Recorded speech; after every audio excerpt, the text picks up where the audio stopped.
ನಿನ್ನ ಬೆಲೆ ಅರ್ಥವಾಗದವರ ಹತ್ತಿರ ಹೀಗೆ ಮಾಡು. ನಿನ್ನ ಬಗ್ಗೆ ಬೇರೆಯವರು ಏನಾದರೂ ಅಂದುಕೊಳ್ಳಲಿ, ಅದರ ಬಗ್ಗೆ ನೀನು ಗಮನ ಕೊಡಬೇಡ. ಏಕೆಂದರೆ ಕತ್ತೆಗೆ ಗಂಧದ ಚೆಕ್ಕೆಯ ವಾಸನೆ ಗೊತ್ತಿರುವುದಿಲ್ಲ.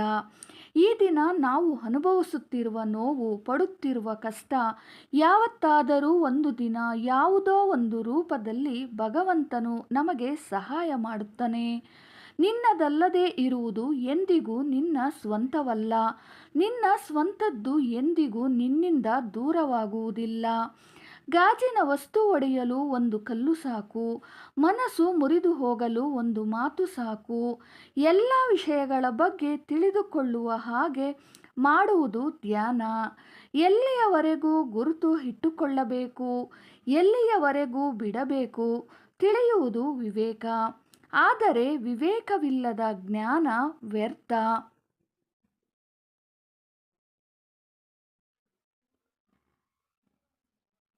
ಹಣವಿರುವವರ ಹತ್ತಿರ ಅಲ್ಲ, ಗುಣ ಇರುವವರ ಜೊತೆ ಸ್ನೇಹ ಮಾಡು. ನೋವು ಪಡುವ ದಿನ ಮಾತ್ರ ನಿನಗೆ ಎಂದಿಗೂ ಬರುವುದಿಲ್ಲ. ಹಣಕ್ಕಿಂತ ಗುಣ ದೊಡ್ಡದು. ಸುಳ್ಳಿಗೆ ಅಭಿಮಾನಿಗಳು ಜಾಸ್ತಿ, ನಿಜಕ್ಕೆ ಶತ್ರುಗಳು ಜಾಸ್ತಿ. ಕೆಲವು ಜನ ಹೇಳುವ ಮಾತುಗಳಿಗೂ ಮಾಡುವ ಕೆಲಸಕ್ಕೂ ಸಂಬಂಧವೇ ಇರುವುದಿಲ್ಲ. ಏಕೆಂದರೆ ಹೇಳುವುದೆಲ್ಲ ನೀತಿಯ ಮಾತುಗಳು, ಹಿಂದೆ ಮಾಡುವುದೆಲ್ಲ ಕೆಟ್ಟ ಕೆಲಸಗಳು. ಇದೇ ಲೋಕದ ತೀರು. ಈ ದಿನಗಳಲ್ಲಿ ಯಾರಿಗೆ ಯಾರು ಏನೂ ಆಗುವುದಿಲ್ಲ. ನಿಮ್ಮ ಬಳಿ ಲಾಭ ಇರುವವರಿಗೆ ಮಾತ್ರ ನಿಮ್ಮ ಸಂಬಂಧಗಳು. ಒಂದು ಸಾರಿ ನಿಮ್ಮಿಂದ ಲಾಭವಿಲ್ಲ ಎಂದು ತಿಳಿದರೆ ನಂತರ ನಿಮ್ಮ ಮುಖ ಕೂಡ ಯಾರೂ ನೋಡರು. ಸುಲಭವಾಗಿ ದೊರೆಯುವ ಯಾವುದಾದರೂ ಸರಿಯೇ, ಅದರ ಬೆಲೆ ಕಡಿಮೆ ಅನಿಸುತ್ತದೆ.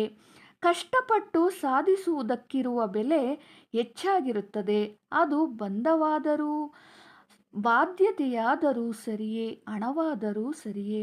ಯಾರಿಗೂ ನಿನ್ನ ಬೆಲೆ ಅರ್ಥವಾಗುವುದಿಲ್ಲವೋ ಅವರನ್ನು ಹಚ್ಚಿಕೊಳ್ಳಬೇಡ. ಯಾರು ನಿನ್ನ ಬೆಲೆಯನ್ನು ಗೌರವಿಸುತ್ತಾರೋ ಅವರನ್ನು ಬಿಟ್ಟುಕೊಡಬೇಡ.